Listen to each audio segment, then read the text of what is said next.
자, 철학 산책입니다. 원래 일요일날 하기로 했는데 일요일이 다 가서야 하네요. 자, 황로백서 오늘은 네 번째 시간입니다. 처음부터 이제 경법, 그 다음에 칭, 이렇게 지난주에 칭까지 읽었었죠, 그죠? 칭편까지. 이번에는 마지막입니다. 도원편입니다. 도원편. 자, 네 번째 편이고요. 아주 짧습니다. 한번 읽어보죠. 자, 도원입니다. 도원. 도의 근원이다, 그런 말입니다. 도의 근원. 천지가 만들어지기 전 태초에는 혼연한 일체로 텅 비어 있었다. 요거는 도덕경이네. 도덕경에 이런 얘기가 있죠. 자, 텅 빈 전체가 하나를 이루고 항상 하나일 뿐이었다. 흐릿하고 몽롱하며 아직 밝음도 어두움도 없었다. 신묘하고 정미한 기운이 사방 가득히 차 있으나 순이라고 고요해서 밝게 드러나지 않았다. 그러므로 아직 존재하지 않는 것 같고 만물이 그것에 의존하지 않는 것 같았다. 그러므로 형체가 있지도 않고 크게 혼돈의 이름조차 없었다. 이것도 도덕경의 냄새가 많이 나네요. 자, 하늘도 그것을 덮을 수 없었고 땅도 그것을 실을 수 없었다. 작게는 한없이 작아서 그것으로서 작은 것들을 이루고 크게는 끝도 없이 커서 그것으로서 큰 것을 이룬다. 사해 안을 가득 채우고 또한 그 밖을 포괄한다. 그것은 음습한 데 있어도 썩지 않고 뜨거운 데 있어도 타지 않는다. 한결같아서 변하지 않으며 길짐승에서 작은 벌레까지 능히 이룰 수 있었다. 새들은 그것을 얻어 하늘을 날고 물고기들은 그것을 얻어 헤엄치며 짐승들은 그것을 얻어 달리고 만물은 그것을 얻어 태어나고 모든 일은 그것을 얻어 이루어진다. 이게 바로 도라는 거죠.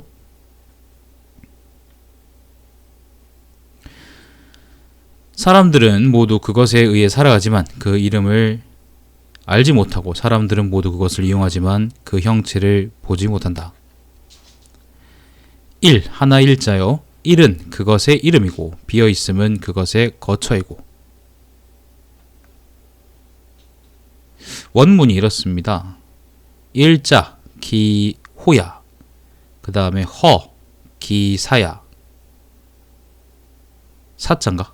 모르겠다. 거처한다 그런 의미인데 무위 기 소야 그렸습니다.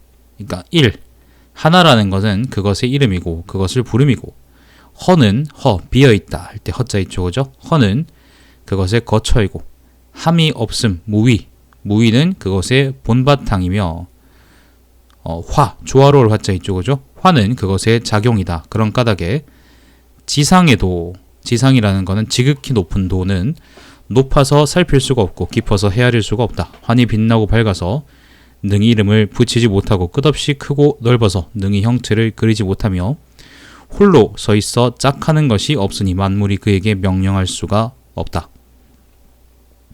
하늘과 땅, 음과 양, 사계절, 해와 달, 별과 구름, 길짐승에서 작은 벌레까지 식물의 무리들 모두 그것을 취해서 생겨나지만 돈은 더 줄어들지 않고 모두 그것으로 돌아가지만 돈은 더 늘어나지도 않는다. 도라는 게 그런 거죠. 도덕경의 얘기하고 비슷하죠. 도덕경, 특히 이제 백서본이나 아니면 통행본 얘기하고 되게 비슷합니다. 족간본에는 사실 또 이런 구절이 그렇게 많지가 않아요. 자, 그것은 굳세고 강하지만 부러지지 않고 부드럽고 연약하지만 변화시킬 수가 없다. 그것의 정미함은 인간이 도달할 수 없는 바이고 그 법칙은 이를 벗어날 수 없다. 어떤 것도 벗어날 수가 없다. 그러므로 오직 성인만이 능히 형체 없는 가운데 살필 수가 있고 능히 소리 없는 정적 속에서 들을 수가 있다. 허에서 실이 나온다는 것을 안 이후에야 태허의 경지에 도달할 수 있다. 태허라는 거는 이제 비어있다 할 때 허자 있죠, 그제? 그게 아마 지극한 경지를 아마 태허라고 하겠죠. 자, 이에 천지의 정에 통하고 통해서 하나 되면 간격이 없어지고 두루 합하여 넘치지 않는다. 이러한 도를 믿고 따르는 자를 능정하다고 한다. 자, 여기서 읽어보죠. 명철한 자는 진실로 능히 천도를, 하늘의 도를 살필 수가 있고 사람들이 알 수 없는 것을 알고 사람들이 얻을 수 없는 것을 얻는다. 이것을 일러 법칙을 살펴 하늘의 도를 안다고 한다. 성왕이 이것을 쓰면 천하가 복종한다. 좋아하는 것도 싫어하는 것도 없이 군주가 무엇을 쓰면, 이건 결자예요. 무엇을 쓰면 백성들이 미혹되지 않는다. 위로 텅 비고 아래로 고요하면 도의 올바름을 얻을 수가 있다. 진정으로 욕심을 내지 않으면, 혹은 진정으로 욕심이 없으면 백성들이 하늘로부터 받은 명을 다할 수 있다. 명이라는 것은 천명을 의미하죠. 군주가 진정으로 일삼아 하지 않으면, 여기서는 원문이 무사입니다. 무사. 없을 못자에다가 일사자입니다. 그러니까 여기서는 자기적으로 뭘 하지 않으면 그런 말이겠죠. 무사하면 만물이 두루 편안해진다. 각자의 분에 따라, 각자의 역할에 따라 나누면 백성들은 다투지 않고 그 명에 의거해, 명이라는 건 여기서는 운명할 때 그 명자가 아니고요. 천명이 아니고 이름명. 자, 그 명에 의거해 수여하면 만물은 스스로 안정된다. 천하가 다스려진다 해서 권면하지도 않고 천하가 혼란하다 해서 나태하지도 않는다. 세상은 크고 넓어서 힘써 미치려 해도 미치지 못하고 심오하고 미묘해서 찾아 얻으려 해도 얻지 못한다. 무릇 도는 하나를 이루고 변화하지 않는다. 도의 근본을 얻으면 적은 것을 가지고 많은 것을 알 수 있다. 사물의 요체를 얻으면 정도, 바른 도를 시행해 바르지 못한 일을 바로잡을 수 있다. 여기서 바르지 못한 일이라고 번역을 해놨는데, 여기서 바르지 못한 일이라기보다는 기이할 기자, 기이한 일들을 바로잡을 수 있다. 그렇게 보는 게 맞겠습니다. 어쩌거나 이제 그 정도의 반대의 의미겠죠. 의역을 아저씨가 좀 가끔 해놓은 부분이 있어요. 이런 부분 좀 안 했으면 좋겠는데. 자, 앞서 자기 논문에다 이렇게 적지. 자, 앞서 태고의 일을 알면 뒤에 무엇하다. 요거는 그 결자입니다. 자, 도를 안고 법도를 잡으면 천하를 하나로 만들 수 있다. 태고를 살펴보면 그 원인을 두루 알 수 있다. 아직 무에서 찾아 구한다면, 없을 무자, 무에서 찾아 구한다면 원인을 알 수가 있다. 그래서 도원편은 모두 464자랍니다. 여기까지가 황로백서입니다. 여기까지가 황로백서고요. 도원편은 이제 도에 대한 그 형이상학적 이야기들을 이제 쭉 해놓은 거라고 보면 되겠습니다. 그런 얘기입니다. 자, 황로백서는 정리를 좀 해볼게요. 진짜 얼마 안 걸렸네. 7분, 이제 7분밖에 안 걸렸다. 황로백서는요, 마왕퇴라는 중국에 있는 장사라는 곳이 있습니다. 중국의 장사에 있는 한나라 묘에서 발굴됐어요. 그러니까 마왕퇴에서 옛날 경전들이 이제 우죽순처럼, 그러니까 우르르 막 쏟아져 나왔는데, 그 중에 하나가 황로백서입니다. 황로백서의 의미는, 황로백서가 왜 중요하냐 하면은, 전 처음에 읽을 때 말씀드렸던 것처럼 우리는 전한 초기에 황로학이다, 막 황로가 어째느니, 이제 황제가 어째느니, 노자가 어째느니, 그런 얘기를 그 전한 초 사람들이 많이 했다는 건 알고 있는데, 근데 사실 그 황로학의 실체가 뭔지를 잘 몰랐었습니다. 근데 그래서 이제 이름으로만 황로학이 뭐니 이런 얘기만 했었고, 사실은 그게 뭔지 잘 몰랐던 거죠. 근데 요 황로백서가 발굴되고 나서 드디어 황제의 이름으로 쓰여진 글이 있다. 황제가 만들어놨던 글이 있다. 이제 물론 그 황제라는 거는 여러분이 아는 그 엠페러가 아니라 옛날 누르왕자 쓰는 그 오제 중에 한 명이 황제를 의미하고요. 황제가 직접 쓴 책이 아니라 황제의 이름을 빌려서 아마 쓴 책으로 추정이 됩니다. 저는 읽으면서 그러니까 일단 이렇게, 이게 개괄적인 이야기고요. 저는 읽으면서 어떻게 느꼈냐면은, 이건 아마 전국시대 중기에서 후기쯤에 만들어진 책일 거다라는 생각이 많이 들었어요. 이게 연구한 글들은 많기 때문에, 논문이나 글들은 많기 때문에 그거에 대해서 읽어보시면 또 아시겠지만, 어떤 분들은 이제 그 제나라의 직화학파의 영향을 많이 받았다, 그런 얘기도 많이 하시고 하는데, 일단 저는 드는 느낌은 직화학파를 전 잘 몰라서, 직화학파에 대해서 잘 몰라가지고 그 영향을 많이 받았다 그런 얘기는 전 못하겠지만은, 한비자하고 유사한 부분들이 많이 있었습니다. 전반적으로 법가하고 도가를 많이 섞어놓은 느낌이었어요. 법가 도가가 많이 섞여 있습니다. 그리고 도가가 법가의 근원을 이룬다라는 얘기가, 그러니까 그런 생각이 이제 여기 담겨 있는 것 같아요. 한비자도 자기 책 안에 보면 한비자 책 있죠, 그죠? 그 철학서 안에 보면은 해로편이라는 글이 있고요. 해로편, 그리고 유로편이라는 글이 있어요. 해로하고 유로. 둘 다 이제 노자에 빗대어서, 도덕경에 빗대어서 자기 법가적 사상을 해설한다, 그런 의미의 편이거든요. 사실 나는 예전에 요거 읽기 전에 내가 한비자 읽었었나? 아무튼 한비자 읽을 때 좀 많이 놀랐던 게, 나는 사실 도가도 배우고 법가는 제대로 배운 적이 없구나. 아무튼 이것저것 읽고 그랬지만은 사실 도가하고 법가가 비슷하다고 생각해 본 적은 없거든. 나는 그래 본 적이 없어요. 근데 한비자가 도가를 가지고 자기 글을 설명을 하네? 이상하죠, 그죠? 난 되게 이상하다고 생각했어요.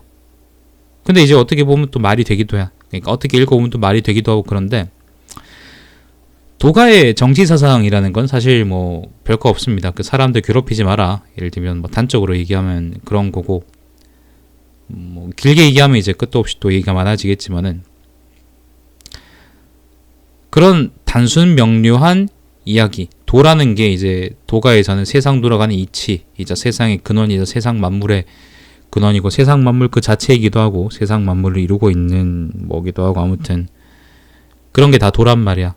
예를 들면 한비자 같은 법가 사상 쪽에서, 법가에서는 이제 법을 가지고 다스린다, 법이나 술이나 세, 이런 얘기들을 하지만은 사실은 정작 그 형이상학적인 근원이 무엇인지에 대한 얘기는 잘 없단 말이지. 예를 들면 법은 법인데 왜 법을 가지고 다스려야 되는지에 대한 얘기는 법가에서 사실 많이 할 얘기가 없어요. 예를 들면 뭐 그 양놈들도 이제 법에 대해서 얘기를 할 때 뭐 법이 어떠니 저기 어떠니 그런 것들에 대해서 뭐 인간의 권리가 어떠니 그런 얘기를 한 거는 이제 근대에 와서인 거고, 그 이전에서는 형이상학적인 대해서 근거를 찾았단 말이야. 예를 들면 중세 유럽에서는 신의 뜻에서 그걸 찾는 거죠. 고대에서도 마찬가지로 고대 유럽에서도 이제 신의 뜻, 중세에서는 이제 여러분이 그 좋아하는 개신교나 아니면 가톨릭에서 좋아하는 그 하느님에서 찾는 거, 뜻을 찾는 거고, 고대 유럽에서는 이제 그 좆대가리 놀리는 제우스 아니면 맨날 남편이 바람 피워서 빡친 헤라, 뭐 이런 사람, 이런 신들의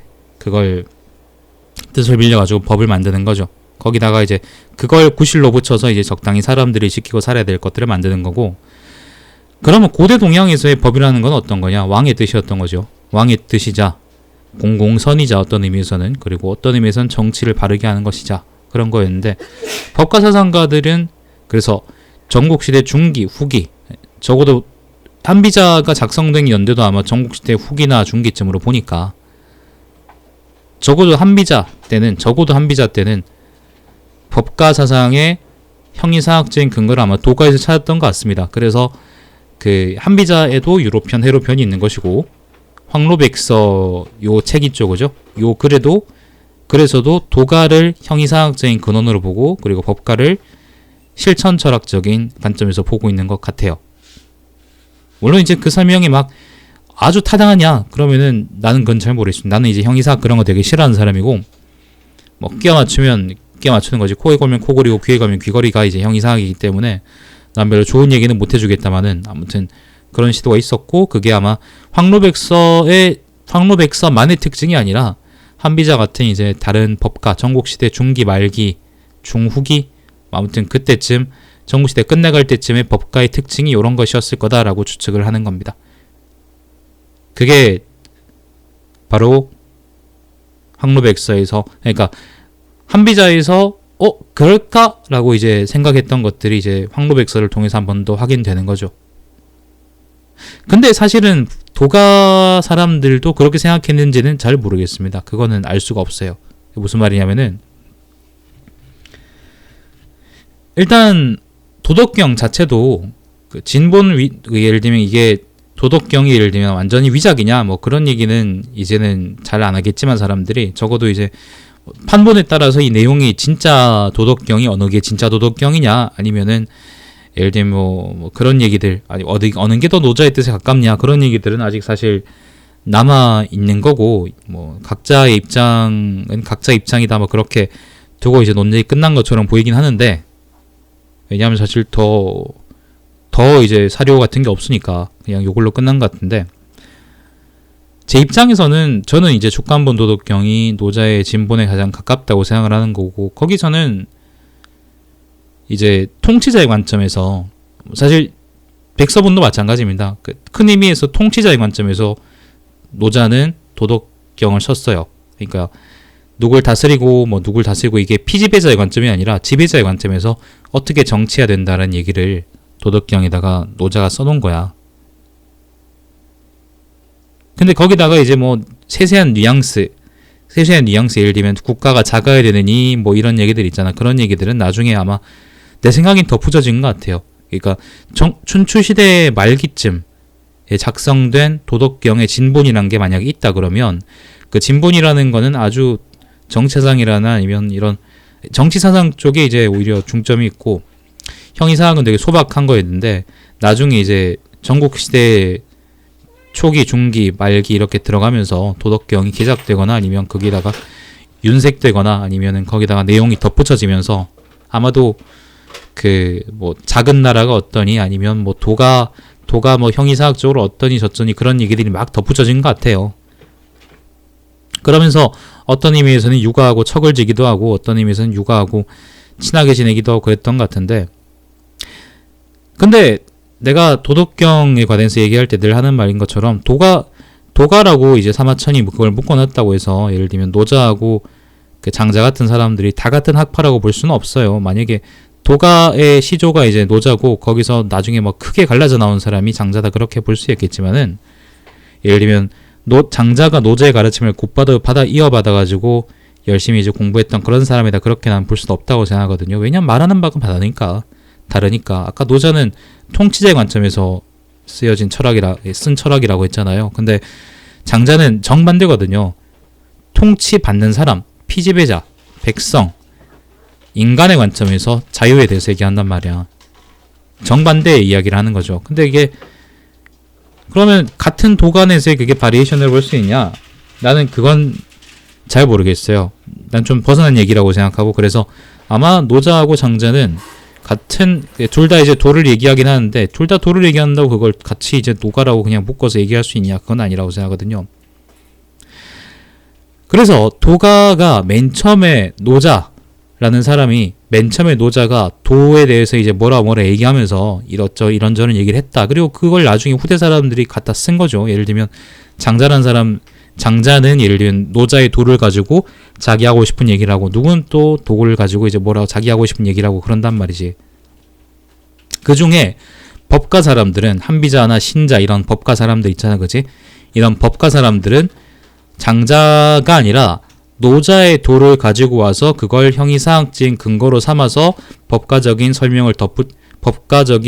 사상에다가 설명을 덧붙인 거다, 이렇게 볼 수 있을 것 같아요. 저는 그게 좀 더 자연스럽다고 생각을 하고, 그래서 황로백서도 그런 작업이 있었을까라고 추측을 하는데, 그 추측이 아마 실제로 드러난 예로서 난 작용할 수 있다고 생각을 해요. 그래서 뭐 중간에 마음에 들지 않는 내용도 많이 있었지만은, 전반적으로 뭐 정리하자 그러면 역시 도가를 형이사학적인 베이스로 하고, 그리고 그걸 가지고 법가적으로 어떻게 다스려야 된다라는 거를 누를 황자 쓰는 그 오제 중에 한 명인 황제의 주둥아리를 빌려서 이제 적어놓은 책이 바로 황로백서다, 그렇게 얘기할 수 있고, 사실 마왕퇴의 묘가 발굴된 지 벌써 50년 정도가 지났습니다. 그래서 연구는 많이 돼 있어요. 이미 뭐 우리나라 안에도 많이 돼 있는데 중국 안에는 말할 필요도 없겠죠, 그죠? 뭐 뒷북치는, 제 입장에서야 뭐 뒷북치는 거긴 하지만은, 그러니까 여러분 입장에서야 뭐 제가 뒷북치는 거긴 하지만은, 저는 어쨌건 이런 문헌을 직접 읽고 공부하는 걸로는 이게 또 처음이기 때문에 저는 나름대로 되게 의미가 있었습니다. 아무튼 그런 식으로 생각하면 되겠습니다. 그러니까 도가적 토대, 도가적 형이사학적 토대의 법가적 실천 철학 이야기를 황제의 주둥이를 빌려서 쓴 책이 바로 황로백서다. 아마도 성립 시기는 전국시대 중기나 후기일 것이다. 한비자하고 비슷한 시기가 아닐까. 어떤 사람들은 직하학파의 이제 영향을 많이 받았다고 하더라 라고 그렇게 인지하시면 될 것 같습니다. 국내 번역본은 제가 알기로는 한 개밖에 없습니다. 근데 가끔 이제 의역 같은 게 있어서 난 좀 짜증이 났었었는데 좀 이따위 좀 안 했으면 좋겠다. 번역하는 사람들. 뭐 여러분도 아마 보시려 그러면 요걸 찾아보서 보시거나 원문을 토대로 해서 번역을 좀 다듬어서 보시거나 뭐 그렇게 보시면 되겠습니다. 자, 황로백서 철학산책에서의 황로백서는 이제 요걸로 끝입니다. 4주는 아니고 한 6주인가 읽었던 것 같은데 재미있게 읽었습니다. 시청해주시면 감사드리고 제 방송 유튜브에 달마시안TV에서 다시 보실 수 있습니다. 철학산책은 아마 다음 주에 다시 돌아올 것 같습니다. 자, 방송 종료하겠습니다.